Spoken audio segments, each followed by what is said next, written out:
بسم اللہ الرحمن الرحیم نحمدہ ونصلی ونسلم علی رسولہ الکریم اما بعد۔ آج کی تراویح میں الحمدللہ 29ویں پارے کی تلاوت ہوئی۔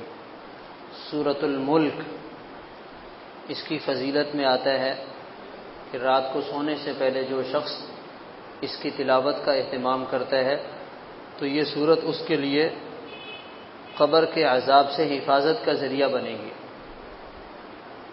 تو اس لیے ہمیں اس سورت کو رات کو سونے سے پہلے پڑھنا چاہیے، یا تو عشاء کی نماز پڑھیں اور اس کے ساتھ اس کی تلاوت کر لیں تو یہ سب سے آسان ہے، تو یا سونے سے پہلے اس کی تلاوت ہو جائے تو یہ قبر کے عذاب سے حفاظت کے لیے زبردست عمل ہے۔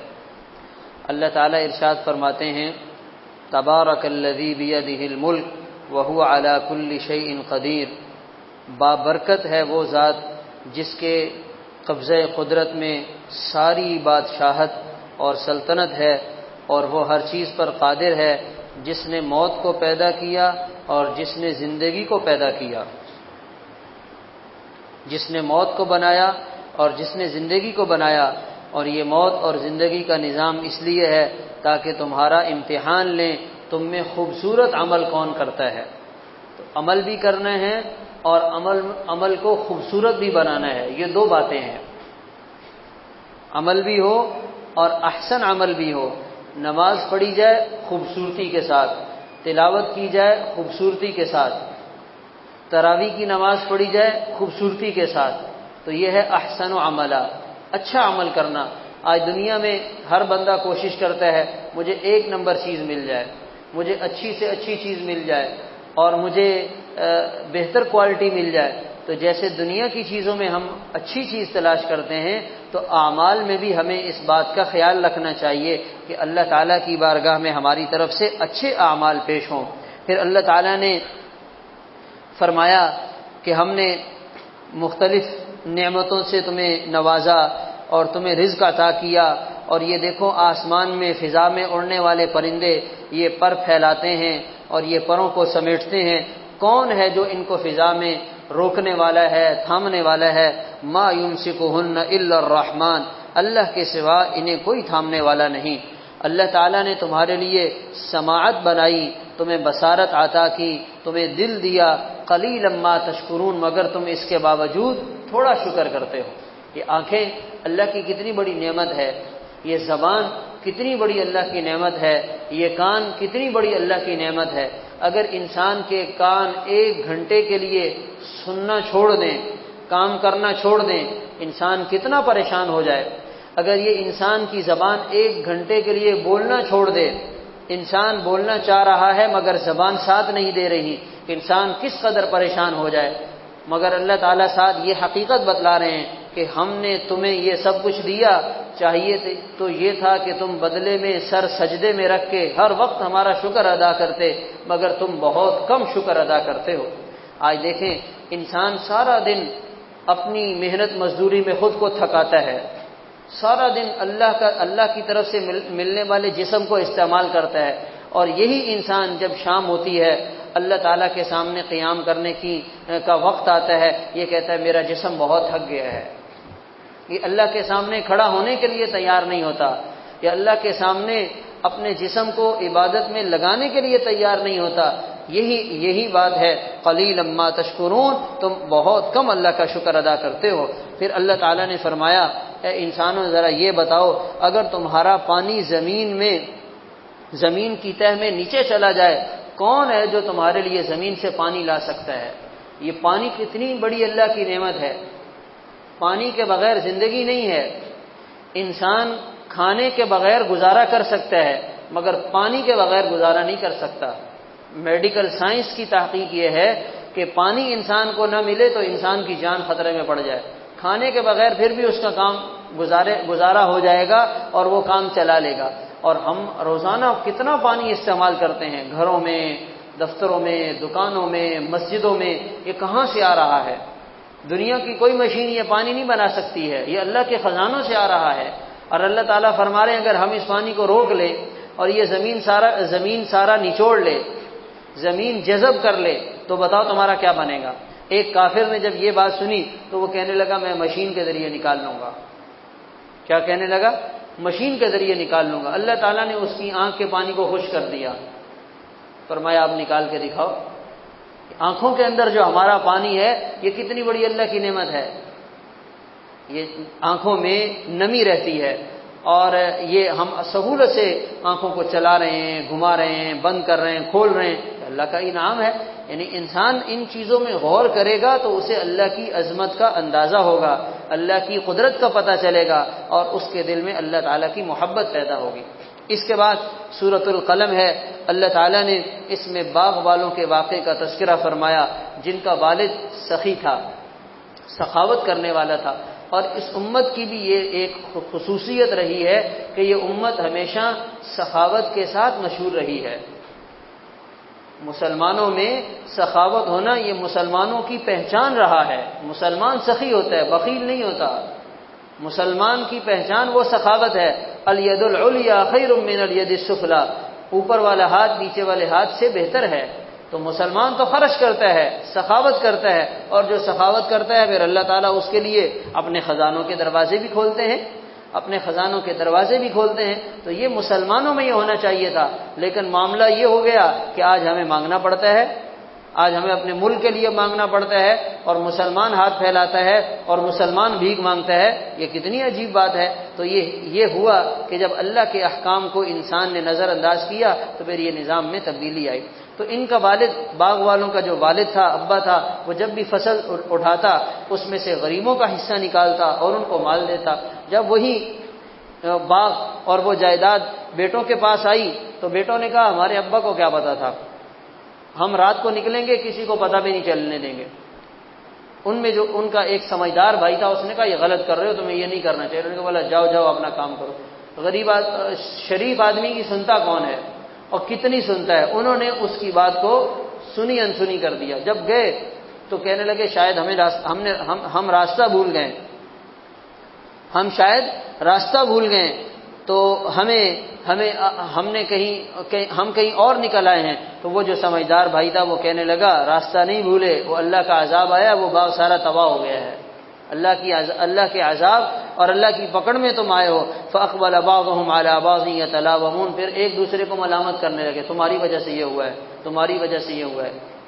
تو انسان اپنے اوپر غلطی کو نہیں لیتا، اس کی کوشش یہی ہوتی ہے کہ غلطی کو دوسرے پہ ڈال دیا جائے. تو یہ بھی کوئی اچھی بات نہیں ہے. انسان کو اپنے اوپر بھی کوئی غلطی لے لینی چاہیے، اور اگر اپنی غلطی نہ ہو اور پھر بھی اپنے اوپر غلطی کو لے لیا تو پھر اللہ تعالیٰ اس کو آگے لے جاتے ہیں. اور جو دوسروں پہ غلطیاں ڈالتا رہتا ہے تو پھر اس کے اندر شیطان آ کر ایسا کام کرتا ہے کہ پھر وہ اس کو پیچھے کھینچتا ہے، پیچھے لے جاتا ہے اور وہ بہت پیچھے چلا جاتا ہے. تو ہم نے تو آگے جانا ہے، اللہ تعالیٰ کی طرف جانا ہے. تو اپنے اوپر آدمی بعض دفعہ تو خود اپنی غلطی ہوتی ہے، بعض دفعہ نہیں ہوتی. تو کیا حرج ہے اگر آپ نے کہہ دیا جی صاحب میری غلطی ہے، کوئی بات نہیں، آئندہ ایسا نہیں کریں گے. بس وہ اتنا یعنی لمبا چوڑا جھگڑا جس کے نتیجے میں ابھی آوازیں بلند ہونی تھی، شور شرابہ ہونا تھا، آپ کے یہ جملہ پانی کا کام دے گا. اب گھر میں بیگم کہہ رہی ہے تمہاری وجہ سے ہوا، آپ کہہ رہے ہیں تمہاری وجہ سے ہوا. تو اگر آپ نے کہہ دیا بھائی کوئی بات نہیں میری وجہ سے ہوا تو کیا فرق پڑے گا؟ آپ کا گھر بھی بچ جائے گا، آپ وہ دماغی ٹینشن اور ڈپریشن سے بھی بچ جائیں گے، اور وہ ساری گرمی، خون جلتا ہے انسان کا جب بندہ غصے میں ہوتا ہے نا تو اس کا خون جل رہا ہوتا ہے، اور شیطان اس کے ساتھ وہ کام کرتا ہے جو شیطان کروانا چاہ رہا ہوتا ہے. تو ہم اپنا مزاج بنائیں کہ کوئی بات نہیں ہے. بعد میں آپ پیار محبت سے اس بندے کو سمجھائیں گے نا کہ یار اس وقت تو میں نے کہہ دیا تھا غلطی میری ہے، لیکن معاملہ ایسا نہیں تھا، میں نے معاملے کو ٹھنڈا کرنے کے لیے کیا تھا، اس میں آپ سے یہ غلطی ہو گئی تھی. بس وہ کہے گا جی ٹھیک ہے میں آئندہ خیال کروں. لیکن انسان ہے اس وقت تو اس کو سمجھ میں نہیں آ رہا ہوتا، کہتا ہے بس تھوڑی سی جو ہے نا کیا ہے تھوڑی ہاتھ لگانے کی دیر ہے.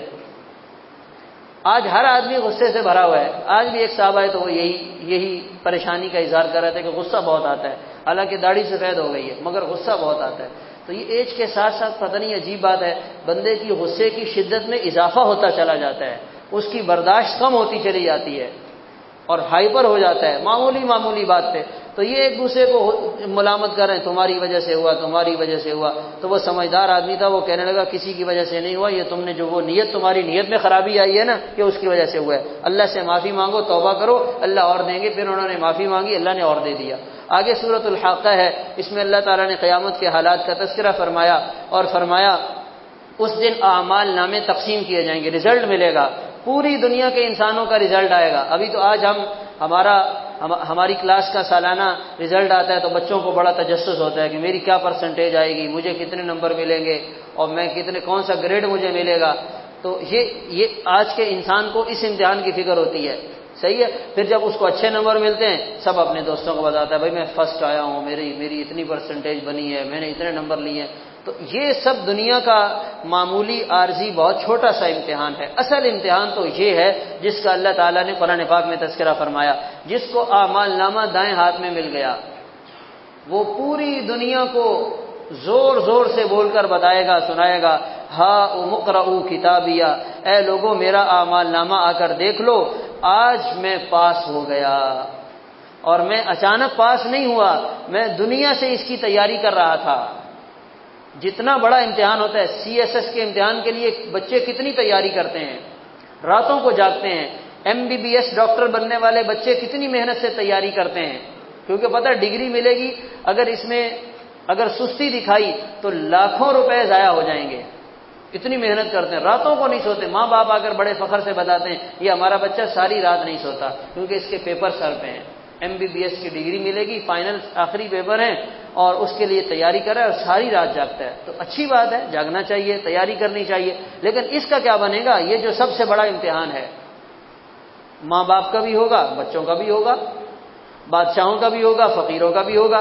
تو جس کے دائیں ہاتھ میں اعمال نامہ مل گیا وہ کہے گا انی ظننت انی ملاق حسابیہ، مجھے اس بات کا یقین تھا کہ ان قریب میرا حساب و کتاب ہوگا، اللہ تعالیٰ اس کو اس کی مرضی کی زندگی عطا کریں گے اور حکم ہوگا کلوا واشربوا ہنیئا، آج مزے سے کھاؤ، مزے سے پیو، یہ اس محنت کا نتیجہ ہے جو تم نے دنیا میں کی ہے۔ اور وہ لوگ جن کا اعمال نامہ الٹے ہاتھ میں ملا تو وہ لوگ کہیں گے، وہ انسان کہے گا یا لیتنی لم اوت کتابیہ، کاش مجھے یہ اعمال نامہ نہ ملتا، کاش کہ میرے حساب و کتاب کا مجھے پتہ ہی نہ چلتا، کاش موت مجھے ختم کر کے میرا نام و نشان مٹا دیتی، نہ میرا مال میرے کام آیا، نہ میرا عہدہ میرے کام آیا۔ آج انسان کو مال پر بھی فخر ہوتا ہے اور اپنے عہدے پر بھی فخر ہوتا ہے، اور اس مال کی وجہ سے اور عہدے کی وجہ سے انسان اللہ تعالیٰ کو ناراض کر بیٹھتا ہے۔ کتنی خسارے کی بات ہے، اللہ تعالیٰ کو ناراض کر رہا ہے، کس کی وجہ سے؟ مال کی وجہ سے، عہدے کی وجہ سے۔ ذرا انسان یہ تو سوچے یہ مال دیا کس ذات نے ہے، یہ عہدہ ملا کہاں سے ہے؟ یہ اللہ کی طرف سے ملا ہے۔ پھر انسان اللہ کی نافرمانی کرے اور اللہ کے حکموں کو توڑے، اللہ کی نافرمانی کرے تو یہ انسان کہے گا مجھے کچھ بھی نہ ملتا، اور فرشتوں کو حکم ہوگا اسے پکڑ کر جہنم میں ڈال دو، زنجیروں میں باندھ کر گھسیٹ کر وہ اس کو جہنم کی آگ میں ڈال دیں گے۔ تو بھائی اس لیے ہمیں اس بڑے امتحان کو سامنے رکھ کر زندگی گزارنی ہے تاکہ ہمیں ہمیشہ ہمیشہ کی کامیابی مل جائے۔ پھر اللہ تعالیٰ نے سورہ نوح میں سیدنا نوح علیہ السلام کے واقعے کا تذکرہ فرمایا، قال رب انی دعوت قومی لیلا ونہارا، یا اللہ میں نے اپنی قوم کو دن رات دعوت دی ہے مگر انہوں نے میری بات لی نہیں، مانی نہیں۔ اچھا، نہ ماننے کے باوجود حضرت نوح علیہ السلام دعوت دیتے رہے۔ آج ہمارے ساتھ بھی ایک مسئلہ یہ ہے کہ جی لوگ مانتے نہیں ہیں، ہم تو کہتے ہیں مگر لوگ مانتے نہیں ہیں۔ تو اگر لوگ نہیں مان رہے تو اس کی وجہ سے ہمیں دعوت کے عمل کو چھوڑنا نہیں ہے، ہم نے دعوت دینے کو چھوڑنا نہیں ہے، ہم اپنا کام کرتے رہیں، وہ عمل کرے یا نہ کرے ہمیں اس کا یہ فائدہ ہوگا کہ ہم عمل کے ساتھ جڑے رہیں گے، ہم اپنے عمل پر برقرار رہیں گے۔ اگر ہم نے بھی دعوت دینا چھوڑ دی تو ان قریب شیطان ہمیں بھی اس نیک عمل سے اور اس نیک راستے سے دور لے جائے گا۔ تو دعوت دینے کا یہ فائدہ ہوتا ہے کہ انسان اس دعوت کی وجہ سے کیا ہو جاتا ہے، دعوت دینے کی وجہ سے انسان خود اس نیکی پر جم جاتا ہے اور اس انسان کو اس نیکی سے محروم ہونے کے جو خطرات ہوتے ہیں وہ کم ہو جاتے ہیں۔ جیسے مؤذن ہے، وہ اذان دیتا ہے پورے محلے والوں کو، محلے میں سے بہت کم لوگ آتے ہیں جو نماز پڑھنے کے لیے مسجد میں آئے، لیکن مؤذن کو وہ نماز مل جاتی ہے، جماعت بھی مل جاتی ہے، صحیح۔ اگر وہ اذان دینا بھی چھوڑ دے تو ہو سکتا ہے کل کو وہ بھی مسجد میں نہ آئے، ہو سکتا ہے کل کو اس کو بھی جو ہے نا وہ جماعت نہ ملے۔ تو اس لیے ہمیں اس کا خیال رکھنا ہے، اس کا اہتمام کرنا ہے کہ ہم اپنی نماز کی پابندی کرتے رہیں، اور جو ہے وہ اس کو ہم اس کا جو ہے اس معاملے میں سستی نہ کریں، ہم دعوت دیں، جو بھی ہمیں ملے ہم اس کو دعوت دیں، اس کو سمجھائیں، اس کو بتائیں، اور اللہ تعالیٰ سے مانگیں۔ اللہ تعالیٰ ہو سکتا ہے ہمارے کہنے کی وجہ سے اس کے دل میں بات ڈال دیں اور وہ ہمارے لیے صدقہ جاریہ بن جائے۔ جیسے انسان کاروبار کے معاملے میں کوشش کرتا ہے یہاں سے بھی کچھ فائدہ اٹھائے، یہاں سے بھی کچھ فائدہ اٹھائے، یہاں سے بھی کچھ مال بنائے، اسی طرح نیکی کے معاملے میں خود بھی نیک کام کرے اور دوسروں کو بھی نیکی کے راستے پہ ڈالے اور ان کی نیکیوں کا بھی ثواب کمائے۔ یہ ایک ایسی زبردست نیکی ہے جس نیکی کے برابر بہت کم انسان پہنچ پاتے ہیں۔ اللہ تعالیٰ ہمیں اس کی توفیق عطا فرمائے۔ سورۃ الجن ہے، اللہ تعالیٰ نے سورۃ الجن میں جنات کے واقعے کا تفصیل سے تذکرہ فرمایا۔ یہ 26ویں پارے میں بھی اس واقعے کا ذکر ہے اختصار کے ساتھ، اور اس صورت میں اللہ تعالیٰ نے اس واقعے کو مزید تفصیل کے ساتھ بتایا، اور اس میں یہ بات بتائی گئی وَأَنَّهُ كَانَ رِجَالٌ مِّنَ الْإِنسِ يَعُوذُونَ بِرِجَالٍ مِّنَ الْجِنِّ فَزَادُوهُمْ رَهَقًا، کہ لوگ جاہلیت کے زمانے میں جب سفر میں جاتے، کسی وادی سے گزرتے، تو یہ وہاں جا کر جنات کی پناہ میں آ جاتے۔ جنات کو جب یہ پتہ چلا کہ یہ انسان ہم سے ڈرتے ہیں تو انہوں نے انسانوں کو اور ڈرانا شروع کر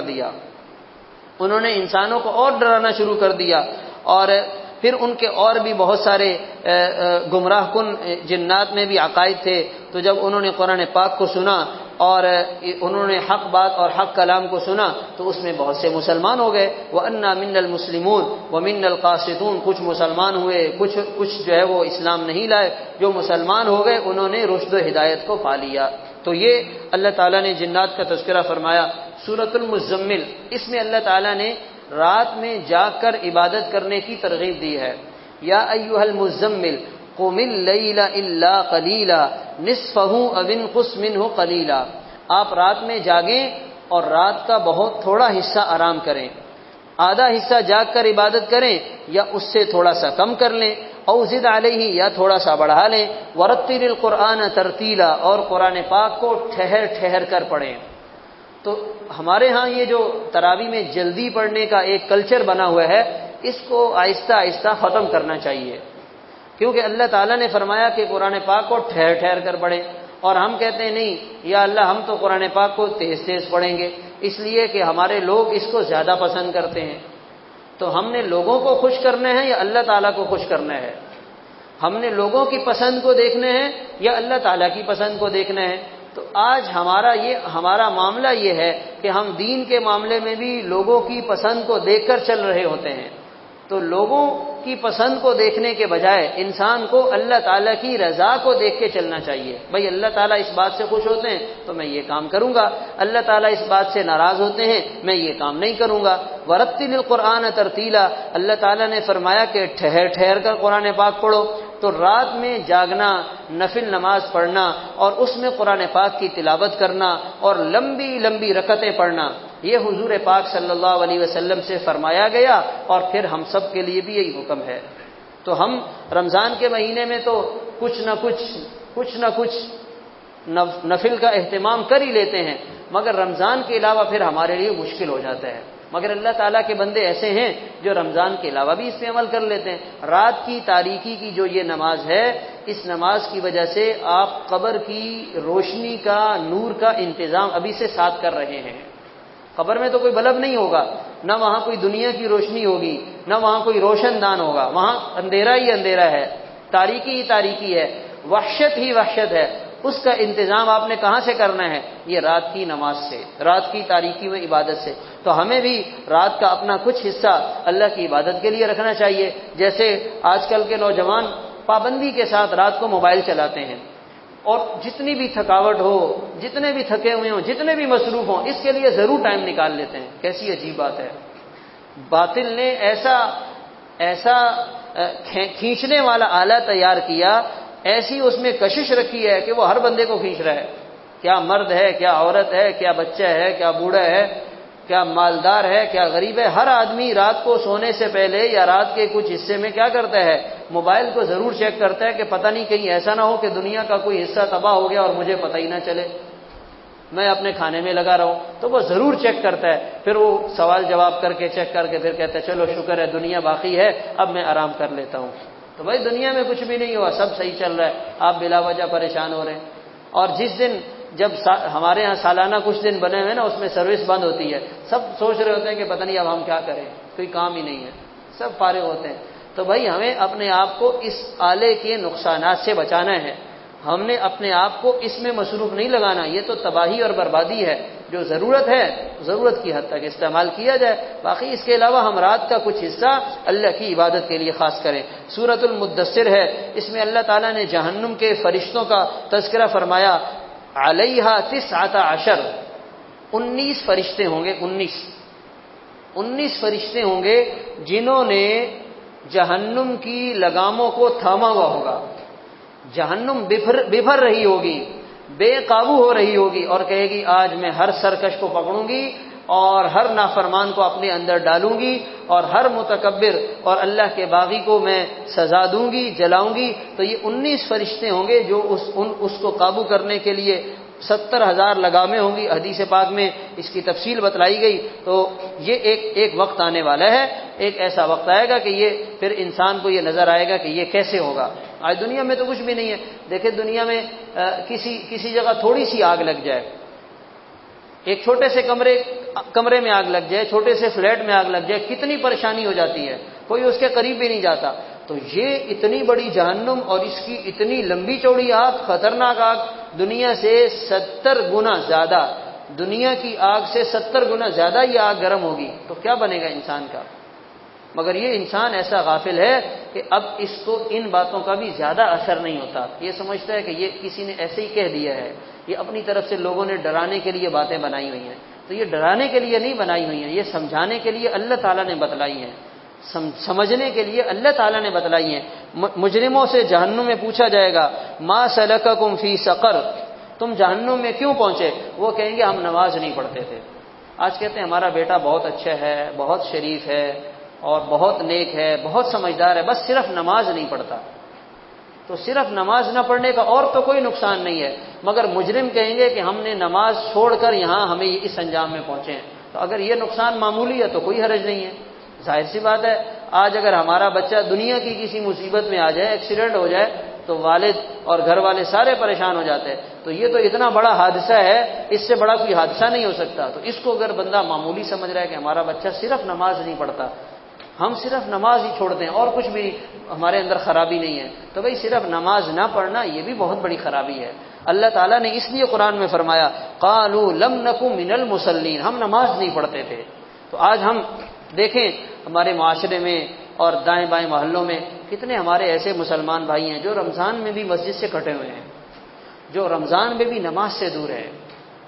وہ کہتے ہیں ہم اگر نماز کے لیے جائیں گے، روزہ رکھیں گے تو ہم سے رکھا نہیں جاتا، ہماری روٹین آؤٹ ہو جاتی ہے، ہماری نیند خراب ہوتی ہے، ہماری نیند جو ہے وہ پوری نہیں ہوتی۔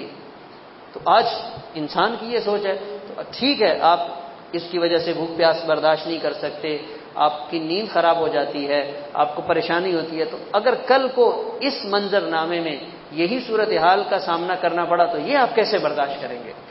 سوچنے کی بات ہے نا کہ آج جو آدمی 2 گھنٹے کی بھوک پیاس نہیں برداشت کر پا رہا تو یہ سالوں کی بھوک پیاس کیسے برداشت کرے گا؟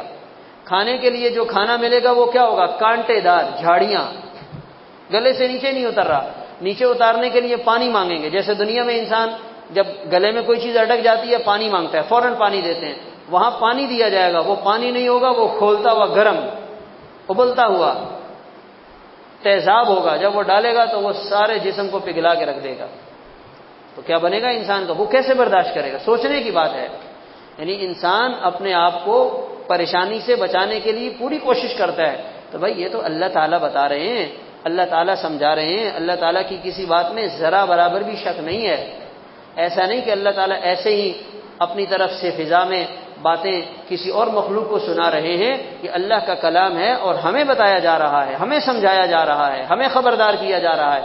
تو اس لیے بھائی اپنے آپ کو نماز کا پابند بنانا، اپنے آپ کو مسجد کے ساتھ جوڑنا، اپنے آپ کو دین کے ساتھ جوڑنا، اپنے آپ کو دین کے ماحول کے ساتھ جوڑنا، یہ ہمارے لیے بہت ضروری ہے۔ جس طرح کھانا پینا ہماری ضرورت ہے، کاروبار کرنا ہماری ضرورت ہے، دکان پر جانا، دفتر میں جانا ہماری ضرورت ہے، اسی طرح اس سے بڑھ کر یہ ہماری ضرورت ہے کہ ہم اپنے آپ کو دین کے ساتھ اور دین کے ماحول کے ساتھ جوڑ کر چلے۔ اللہ تعالیٰ عمل کرنے کی توفیق عطا فرمائے۔